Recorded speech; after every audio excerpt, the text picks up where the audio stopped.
makan nasi tepung, pokoknya semua yang aku nggak bisa makan selama aku dulu modeling waktu pas kuliah. Oke, aku makan sekarang. Oke, gini betapa nikmatnya gitu ya dunia saat itu.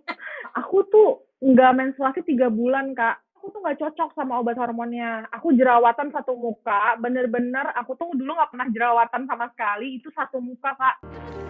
Ada cerita para puan.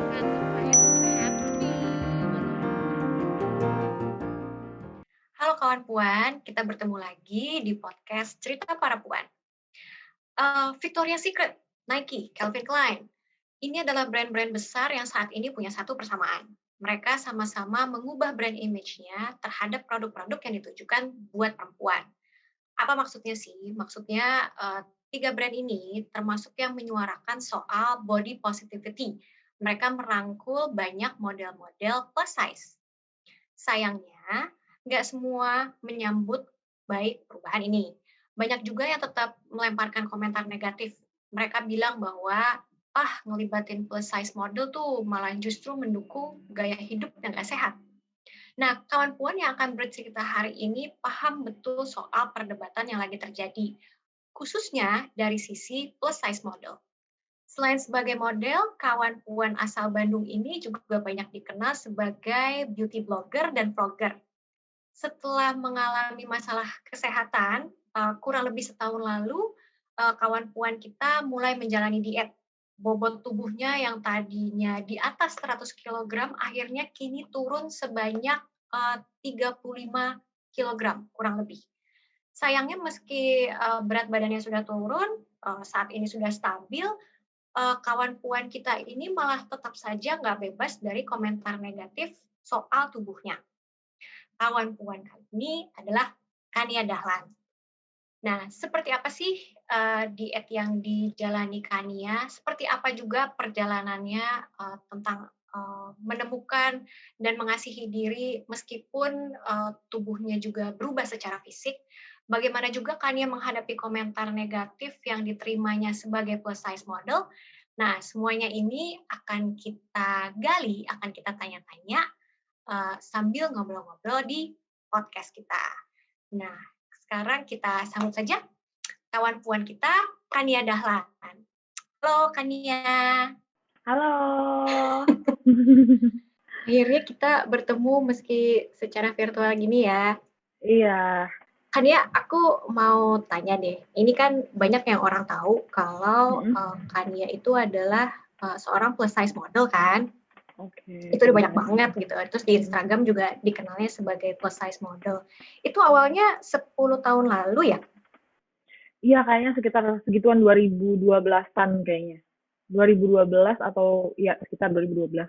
Tapi sebelumnya itu pernah jadi model juga nggak sih? Atau memang pas gitu gimana tuh? Pernah, tapi memang waktu itu aku pernah jadi model, tapi nggak khusus plus size. Biasa aja gitu. Kayaknya dulu juga belum familiar sama sekali, bahkan bukan di Indonesia aja, di luar negeri juga kayaknya belum banyak plus size model. Jadi kayak cuma modeling-modeling gitu, tapi lebih kayak ke katalog-katalog gitu sih.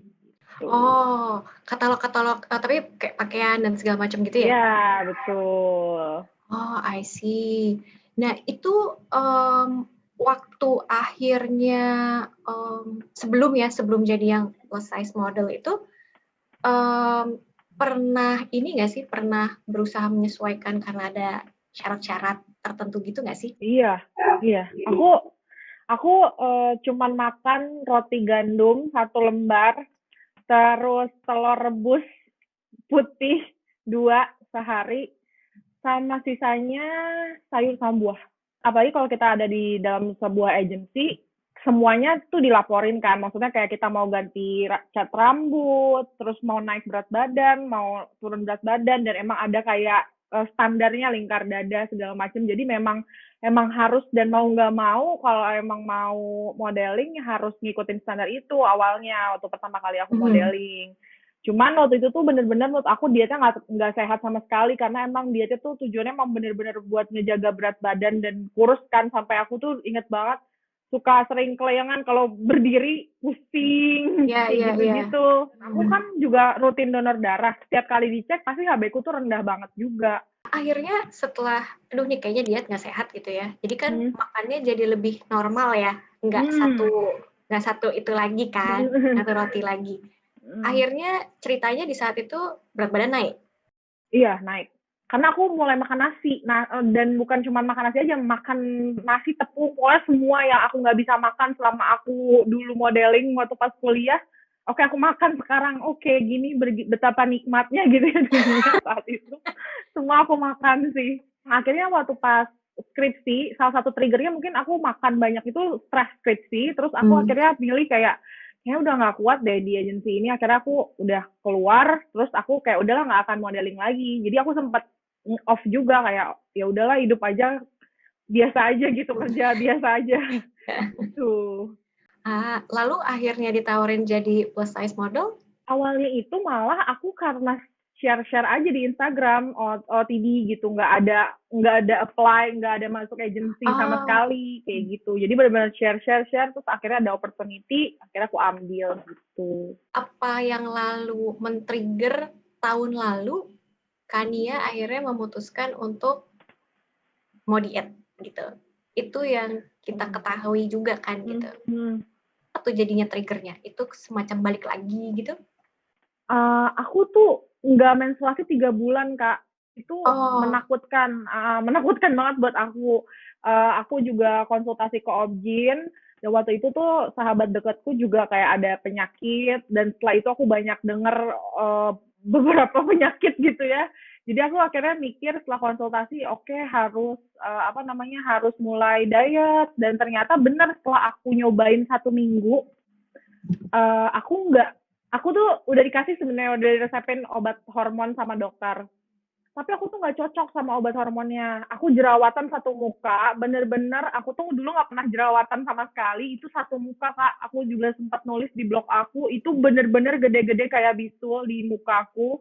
Pokoknya jadinya stres banget lah ya. Terus akhirnya aku nyobain deh, ayolah kita olahraga, cuman jalan kaki doang, jalan kaki 30 menit selama 1 minggu, dan setelah 1 minggu akhirnya aku menstruasi, dan setelah itu aku mencoba diet itu lancar sih menstruasi aku gitu. Awalnya triggernya itu sih masalah kesehatan aku. Oh gitu. Efeknya ternyata kalau ke perempuan memang akhirnya hormonal banget ya. Kalau soal kayak gitu ya. Maksudnya mungkin bukan dietnya ya, tapi dengan berat badan sendiri itu ternyata efeknya bisa sampai ke situ ya. Tapi ketika akhirnya oke nih kayaknya kita harus rapiin lagi gitu ya pola makan, akhirnya memutuskan, bisa disebut diet ya berarti ya. Betul ya. Akhirnya memutuskan diet, tetap ada pertimbangan nggak sih, mengingat waktu itu banyak job datang ke Kania kan sebagai plus size model? Nah, sebenarnya waktu awal-awal baru mulai diet nggak ada pertimbangan sama sekali. Aku tuh obesitas tipe 2. Jadi emang berat badannya aja tuh 114,9 8 sekitar segituan. Jadi memang gede banget, besar banget. Jadi waktu pas aku turun pun 10 kilo pertama tuh nggak kelihatan perubahan apa-apa. Jadi benar-benar ya belum ada komentar apa-apa sih. Ini punten tanya ya, sebetulnya untuk jadi plus size model tuh kayak ada standarnya juga nggak sih? Kalau tadi kan yang modeling biasa ada gitu ya. Kalau untuk jadi plus size ada standarnya juga? Aku rasa kalau buat runway itu mungkin ada, cuman kan di Indonesia juga nggak banyak ya brand yang bisa masuk Jakarta Fashion Week. Kayak mungkin waktu itu ada almarhum Barli Asmara yang bikin runway buat di JFW untuk plus size. Tapi kalau misalnya di Indo beda sama di luar gitu. Jadi di sini tuh kayak kebanyakan model-modelnya itu memang kayak untuk brand aja, bukan buat runway. Jadi variasi tergantung selera brandnya, itu mungkin lebih enak ya, karena memang menurutku tuh ada perbedaan, kayak misalnya tinggi aja tuh kan beda, kayak kalau cuma buat model katalog atau model brand itu kan brand sendiri yang nentuin, kayak saya maunya berat badannya segini segala macam, itu brand yang nentuin. Karena sekarang juga mulai banyak banget agensi-agensi yang ngeluarin plus size model atau curvy model yang sebenarnya tuh orang-orang banyak yang bilang itu nggak plus size sih, maksudnya dia normal. Kalau aku kan memang sebenarnya masih overweight ya. Cuman maksudnya dia tuh benar-benar normal aja, cuman nggak seperti nggak size 0 gitu, nggak kayak Victoria's Secret model size 0 kan Iya, gitu. iya, iya. Siapa yang bilang gitu? Maksudnya siapa yang bilang bahwa wah itu kayaknya dia belum masuk plus size tuh karena sebenarnya badannya belum itu ada Kalau kamu bisa lihat ya di internet, netizen itu pasti paling depan untuk komentar. Jadi kalau kita ngeluarin portofolio atau misalnya di brandnya, itu sering banget orang komentar juga gitu. Oh, oke. Oke deh, itu netizen tuh kayaknya kita bisa bahas belakangan gitu ya. Jadi, kalau boleh tahu berarti tadi kan Kania sempat mention angka 114. 114 itu titik 114,8 kalau nggak salah ya. 114,8. Itu berarti titik mulai ya, sebelum akhirnya mulai diet tuh titiknya di situ ya.